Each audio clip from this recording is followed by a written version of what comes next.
The moment my daughter-in-law looked at me across the dinner table and said, "Don't sit next to me," the entire room fell silent. My own son didn't say a word.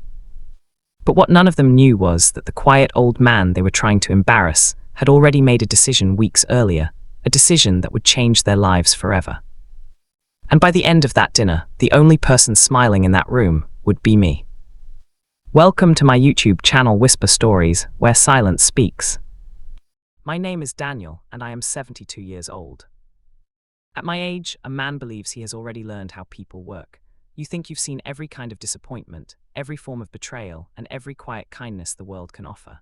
After 7 decades of living, raising children, burying loved ones, and building a life piece by piece, you believe very little can still surprise you.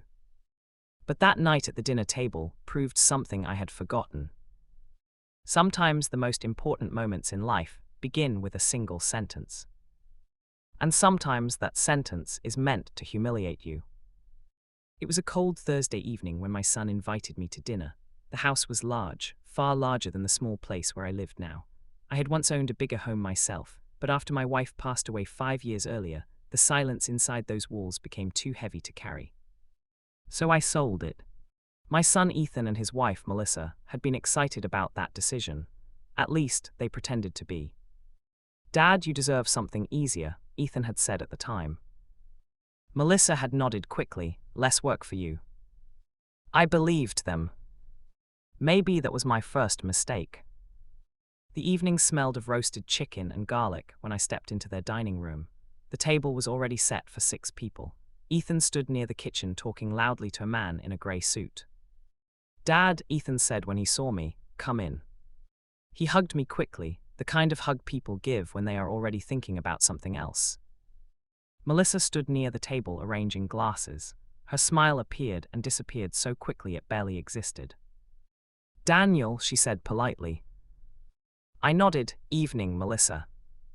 The man in the grey suit turned toward me and extended his hand.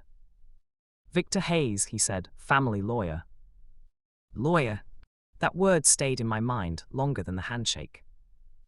I didn't know why a lawyer needed to attend a family dinner. But I didn't ask. At 72, you learn that sometimes silence reveals more than questions. Everyone began taking their seats. The table was rectangular. Ethan sat at the head. Melissa sat beside him. 2 empty chairs were on one side. Another 2 were across from them. I slowly moved toward the seat beside Melissa. And that was when she said it. "Oh, Daniel, could you not sit there?" Her voice was sweet, but her eyes were not. For a moment, the entire room went quiet. Ethan stared down at his phone. Victor, the lawyer, watched carefully. I looked at Melissa. "I'm sorry," I asked. She forced a small laugh. "It's just I need a little space tonight. Could you sit somewhere else?" The words themselves were harmless. But the way she said them was not. She wasn't asking. She was dismissing. Like I was an inconvenience. Like I was an old chair someone forgot to move out of the room. I felt the sting of it immediately. At 72, insults don't hurt less. They just echo deeper. For a second, I considered saying something. Then I smiled. "Of course," I said calmly. And I walked to the other side of the table. Right beside the lawyer. Victor Hayes gave me a small nod as I sat down. Melissa looked relieved. Dinner began. Plates were passed around the table. Ethan talked about work. Melissa laughed a little too loudly at things that weren't funny. But the lawyer barely touched his food. And he kept glancing at me. Finally, he leaned slightly closer. "Mr. Daniel," he said quietly. "Yes. I believe we've spoken on the phone before." I frowned slightly. "I don't think so." He smiled politely. "About 2 months ago." 2 months ago. I searched my memory. Then suddenly I remembered. "Oh," I said slowly, "the estate consultation." Victor nodded. "Yes."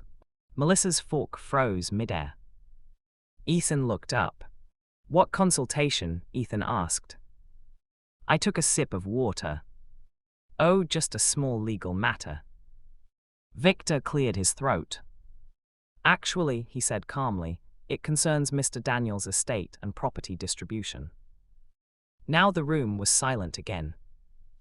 Melissa slowly placed her fork down. Ethan leaned forward. Dad, you hired a lawyer. I smiled gently. Well, son, I'm 72. It seemed like the responsible thing to do. Victor opened a folder beside his chair. Melissa's eyes widened. Wait, she said, you're doing this now. Victor looked confused. I was invited to dinner to finalize the details. Melissa quickly forced a smile again. Yes, of course, finalize. But I noticed something. Her hands were shaking. Victor looked toward me. Mr. Daniel, would you like me to explain? I nodded calmly. Go ahead. The lawyer straightened slightly. As you all know, Mr. Daniel previously owned a home valued at approximately $850,000. Ethan's eyes widened. You sold it, Dad. Yes. Melissa leaned forward. And where did the money go? Victor turned a page. Well, that is the interesting part. The room felt suddenly colder. Mr. Daniel chose to place the majority of those funds into a trust. Ethan blinked. A trust? For whom? Melissa asked quickly. Victor looked down at the paper. The beneficiaries include 3 organizations, a children's hospital, a veterans charity, and a scholarship fund. Melissa's face slowly lost color. And family? She asked quietly. Victor looked up again. Yes. He turned another page. Mr. Daniel has also left a portion to his son Ethan. Ethan looked relieved. How much? Victor answered calmly. $10,000. Melissa's chair scraped loudly against the floor. 10,000. Ethan looked shocked. Dad, that can't be right. Victor continued speaking in the same calm tone. The remainder will be donated upon Mr. Daniel's passing. Melissa stared at me like she was seeing a stranger. Why would you do that? I folded my hands quietly on the table. For a moment, I said nothing. Then I spoke. Because generosity should be given where it is welcome. The silence that followed was heavier than anything said before. Melissa looked furious. Are you punishing us? I shook my head gently. No. Ethan leaned forward. Dad, we're your family. Yes, I said softly. But family is not defined by blood alone. Melissa laughed bitterly. So the charities deserve more than your own son. Victor quietly closed the folder. But I wasn't finished speaking. You know, I said slowly, 5 years ago when your mother died, I spent 6 months alone in that house. Ethan looked uncomfortable. You visited once. Melissa said nothing. You stayed 40 minutes, I continued gently, and spent most of that time asking if I planned to sell the place. Ethan's face turned red. That's not. I remember everything, I said kindly. Old men do that, we remember. The room was completely silent now. I turned slightly toward Melissa. And tonight, you asked me not to sit beside you. Her lips parted, but no words came. It's a small thing, I said softly, a chair at a dinner table. Then I looked at Ethan. But sometimes small things reveal large truths. Victor finally spoke again. Mr. Daniel asked me to attend tonight because he wanted everything transparent. Melissa's voice trembled. So this was a lesson. I shook my head again. No, it was a decision. Ethan rubbed his forehead. Dad, we didn't mean to make you feel unwanted. I looked at him for a long moment. Then I smiled. I know. And that was the saddest part. Dinner ended shortly after that. Victor packed his documents and left. Ethan walked me to the door in silence. Finally, he said quietly, "Dad, is there any way to change your mind?" I looked at my son. For a moment, I saw the boy he once was, the little kid who used to fall asleep on my shoulder after long car rides. But time changes people. And sometimes love alone cannot undo years of neglect.